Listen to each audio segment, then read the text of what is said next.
Hello everyone, welcome over YouTube channel. Viewers, आज की हमारी मोटिवेशनल स्टोरी का टाइटल है खुददार। बाज़ औक़ात आप अपने इर्द गिर्द इतनी ज़्यादा बुराइयां देख सकते हैं कि आपको अच्छाई भी दिखाई नहीं देती। क्या ही अच्छा हुआ हम अच्छाई को ज़्यादा अहमियत दें और बुराई को नज़रअंदाज कर दें।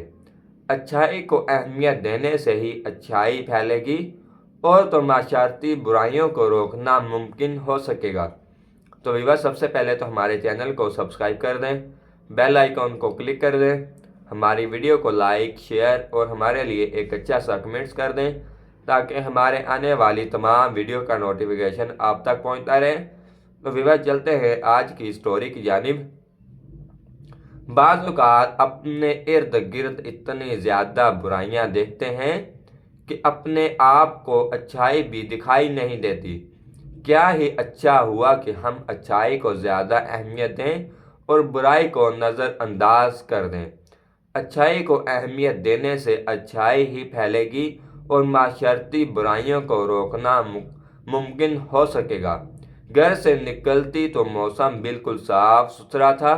गाड़ी इस्लामाबाद की तरफ साफ शिफाफ सड़क जो कि मरगला की तरफ जाती रवां दवां थी। अचानक मौसम आलूदा हो गया और गाड़ी ट्रैफिक में फंस गई। शायद कोई हादसा हो गया था। गाड़ी लाइन की सूरत में खड़ी, नजरें हल्की हल्की बूंदाबांदी शुरू हो गई। फूल बेचने वाला लड़कों में गुलदस्ते लिए गाड़ी के बीचों बीच लोगों को फूल खरीदने के लिए अकसा रहे थे। एक लड़का मेरी गाड़ी के करीब आया, शीशे पर दस्तक दी, अल्जा की कि मैं फूल खरीद लूं। फिर मैंने पर्स खोल कर इस गाड़ी चेक करने की 5 रुपए का नोट दिया और कहा, ये तुम ले लो और फूल मुझे नहीं चाहिए। वो खुशी खुशी नोट लेकर चला गया। इसी तरह एक औरत आई और इसने भी फूल खरीदने की फरमाइश की। मैंने इसे भी रुपए देकर चलता किया और बड़ी कोफात के साथ ट्रैफिक के रश को देखा। ना जाने रास्ता कब खुलेगा। परेशान ना हूं, बस खोलने वाला है, ड्राइवर ने तसल्ली देते हुए कहा। देखते ही देखते बूंदाबांदी कुछ तेज हो गई और गड्ढा लोगों की ईद हो गई। एक के बाद एक भीख मांगने लगा। ड्राइवर ने मुझे कहा, बेगम साहिबा, आप बिल्कुल इनको खैरात ना दें। जब तक ट्रैफिक नहीं खुलती इन्होंने जीना हराम कर देना है। मैंने इसकी हिदायत पर अमल किया और दरवाज़ा खटखटाते रहे, मगर मैंने इनकी जानिब ना देखा। गधा गड़ोक जाते वही मैंने देखा कि इस 10-12 साल का एक लड़का वहां खड़ा था। इसने एक हाथ में शाम के अखबार और दूसरे हाथ में बोरी को थामा हुआ था जो बारिश से बचने के लिए सर पर रखी हुई थी। बेगम साहिबा, प्लीज़ अखबार ले लें। मैंने तय कर लिया था कि अब किसी फूल बेचने वाली को नहीं देखूंगा। मुझसे जवाब ना पाकर वो अगली गाड़ी की तरफ चला गया।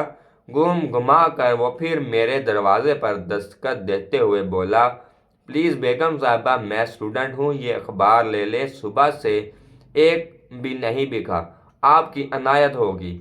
मैंने न चाहते हुए इसकी जानिब देखा। एक नहायत ही मासूम लड़का इल्तिजा भरी निगाहों से मेरी जानिब देख रहा था। आज पैसों की बहुत ज़रूरत है, घर पर मेरी अम्मी परेशान होगी, मैं बहुत देर हो गई है, घर दूर भी है, अगर आप भी जो ले लें तो कुछ ना कुछ तो घर ही जाएगा। मैंने दिल में सोचा, चलो बेचारा बारिश में भीग रहा है, खैरात दे दूं। मैंने पर्स में 10 का नोट निकाला और इसकी हल्की सी खिड़की खोलकर इसके हाथ में दिया। वही जुमला दोहराया, अखबार भी नहीं चाहिए। इस लड़के ने होने से कहा, मेरी माँ ने मना किया है, खैरात नहीं लेनी। 10 रुपए के 3 अखबार ले ले वरना अपना नोट वापस ले लें।